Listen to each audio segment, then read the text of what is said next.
1 year ago, Halo Infinite released its first gameplay demo. During that, well, let's just say I was not very happy at all. I thought the game looked uninspired, I thought it looked kind of shit, especially considering even graphically it looked pretty bad. And, well, let's just say if you want more details on that, just look up my video from last year. But a lot has changed since then. It's now 2021 and a lot has happened on my end on a personal note. I'll probably talk about that more in a personal subject later. But overall, I want to talk about Halo Infinite and how I think this game is going to fare. Most notably, there's $1 million question. Do I think Halo Infinite still has a chance? Do I think that it actually has a legit chance to bring Halo back? So, this is more or less just a prediction video, and this is just so people know, this is unscripted, so I have really no intentions of making this overly professional. This is my first video in over a year now as far as like actual commentary, and let's just say I'm kind of rusty as a result. So we're just gonna kind of make this a fun, unscripted commentary and just see where it goes.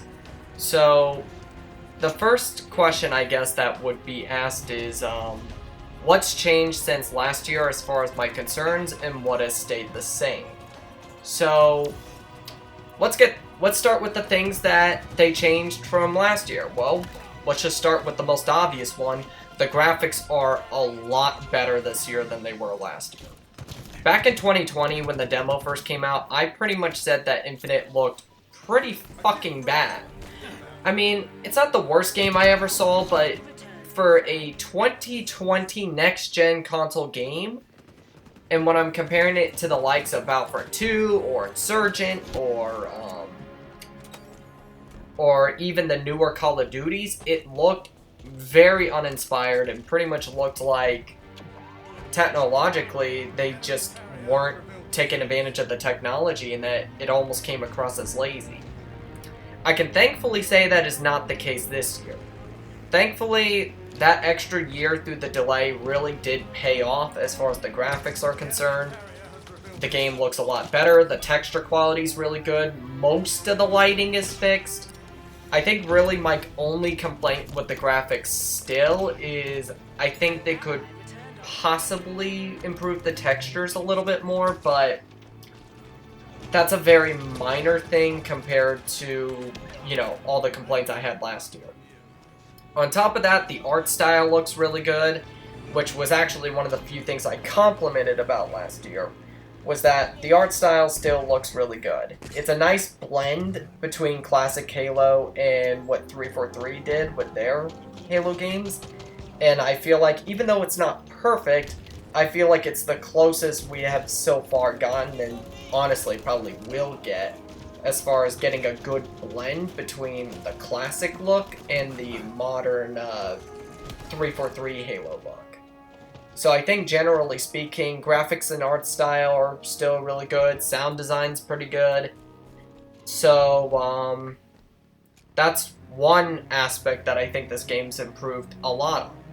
So what else? Well,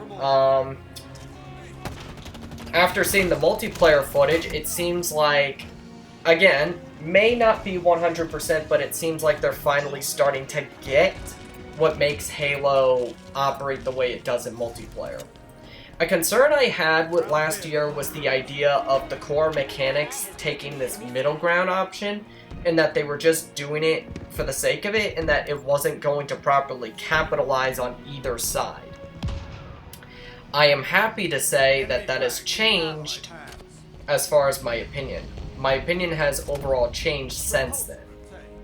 I think right now the mechanics are actually really well done, and I'm actually relatively pleased by the equipment use in multiplayer, seeing that you have to compete for them.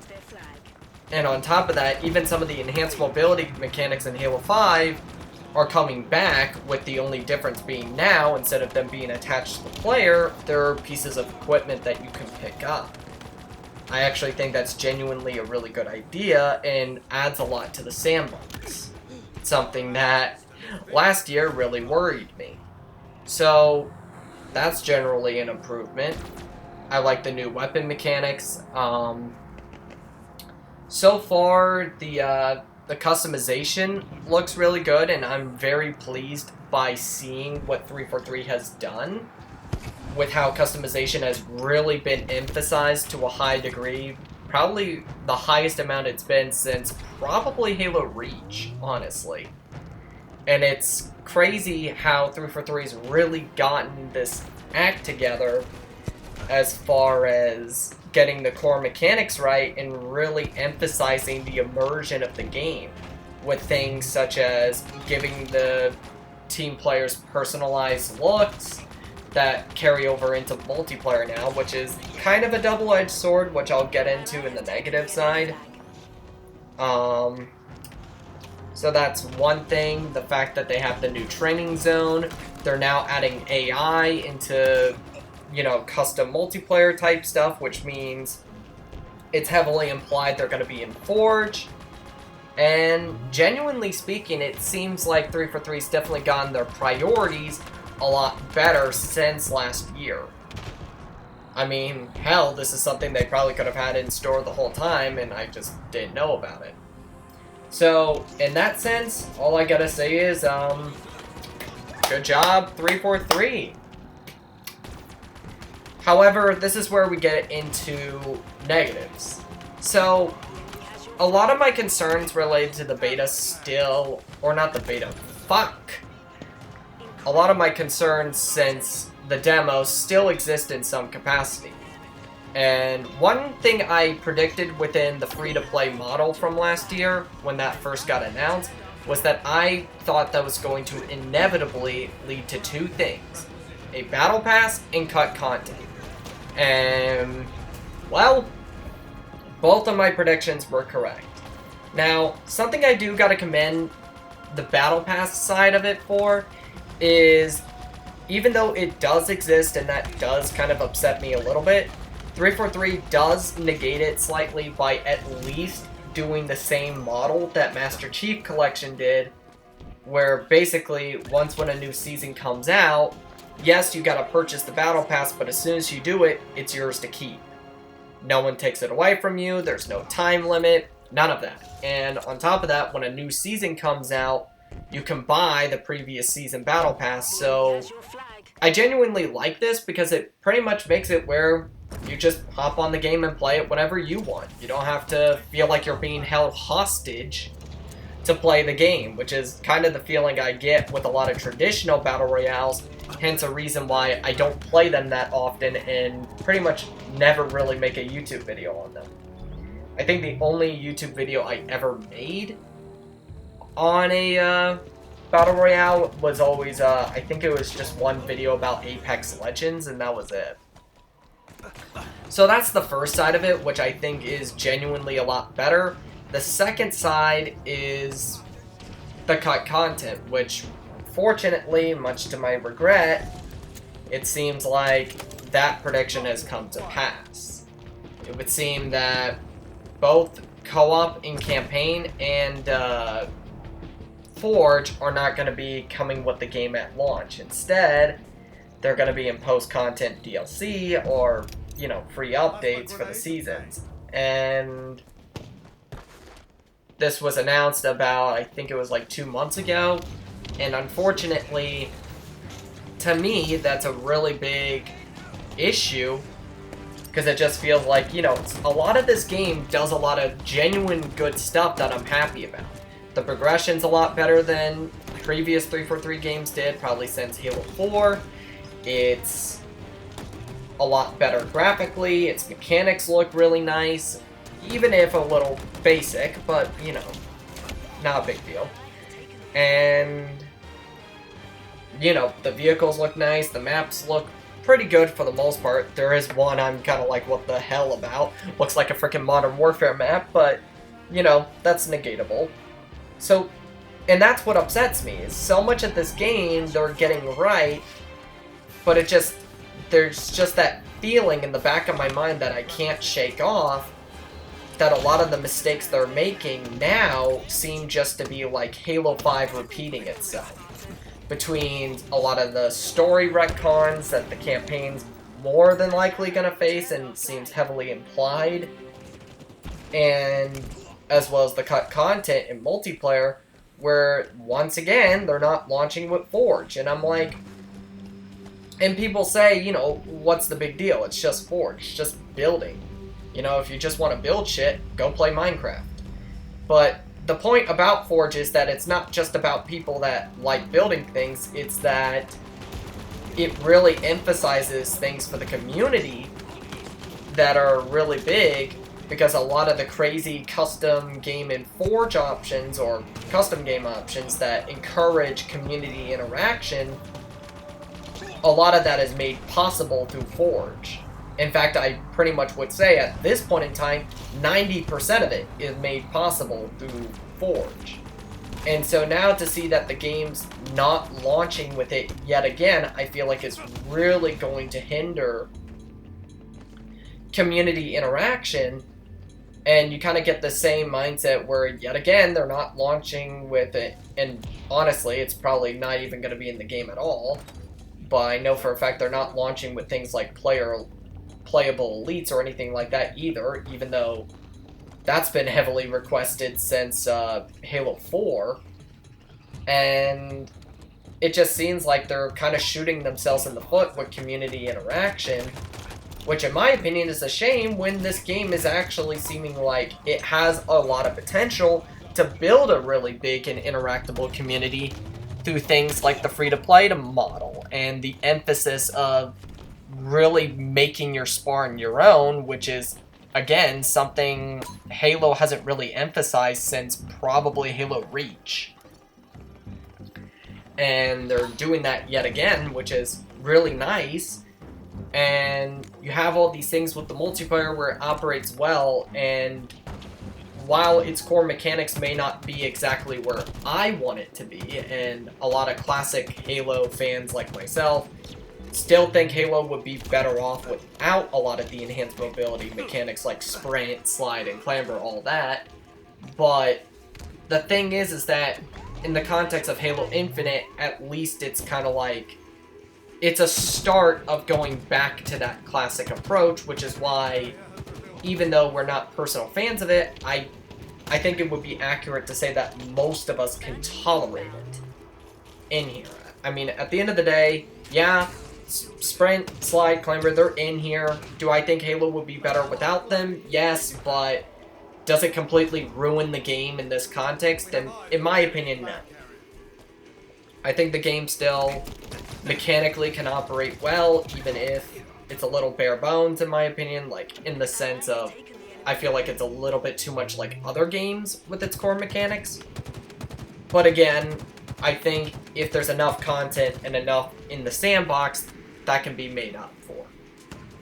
But unfortunately, while a lot of the problems I had from last year did get corrected, there are things that didn't, and the main thing is related to the content, where I am afraid that if they don't really nail down trying to get the content out ASAP, I feel like this game's going to lose any momentum that it gains within the first, maybe 2 months.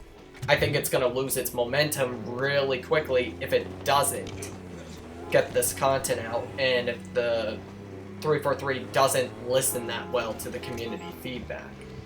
So, coming to a conclusion, do I think Halo Infinite has a chance?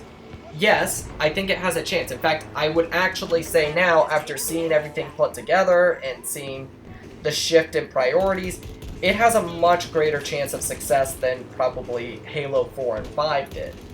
Because at the end of the day, Halo 4 came from a team that was inexperienced, didn't really know that much at the time. Halo 5 kind of turned out to be a disaster, and I feel like a lot of the issues 343 are doing their best to kind of fix. It's almost like, I'm not gonna lie, a lot of what Halo Infinite feels like, in a sense, through the way I've seen it, is it almost feels like them trying to do like something like a Halo 4 style thing again, where it's almost like a redo of Halo 4, in the sense that a lot of the shit from Halo 5's game retconned. It seems like they're trying to build on the foundation of previous Halos rather than actively tear it down like they kind of did in Halo 4 and 5. And genuinely speaking, you know, this is kind of a case where this could be a third time a charm. That being said, just because I say it can be, doesn't mean I think it will be. For one, I think a lot of the success is still going to weigh on the campaign as far as hardcore fans, which unfortunately the removal of co-op at launch I think is going to heavily hinder that experience. The lack of Forge, I believe, is going to hinder community interaction and some of the multiplayer long-term viability.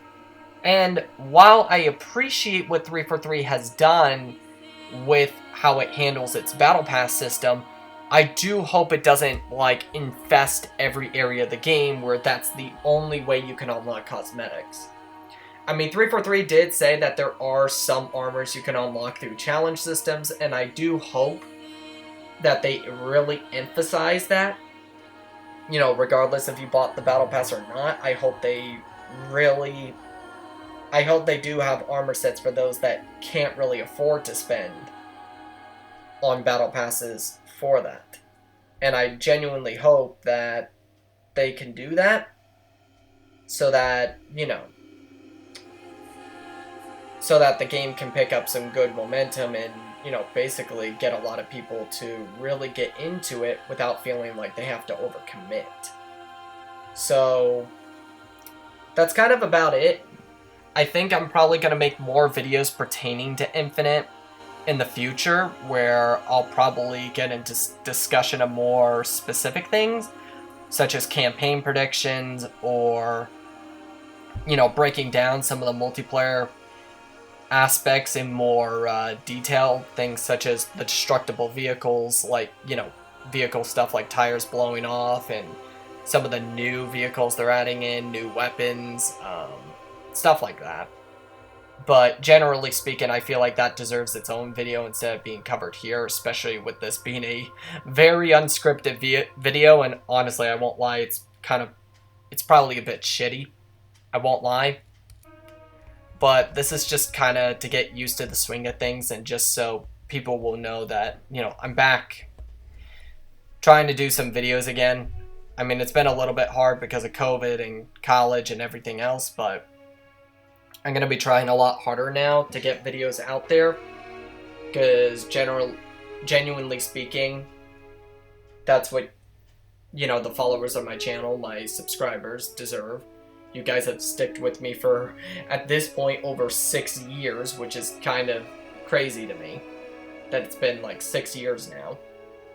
So I'm going to try to pump out some content. I need to probably get that Halo 2 review out, or the retrospective, so I'm probably going to do that as well. But yeah, in the meantime, just be on standby. So until then, guys, it was nice seeing you all, and until next time, this is King Orange, signing out. Peace.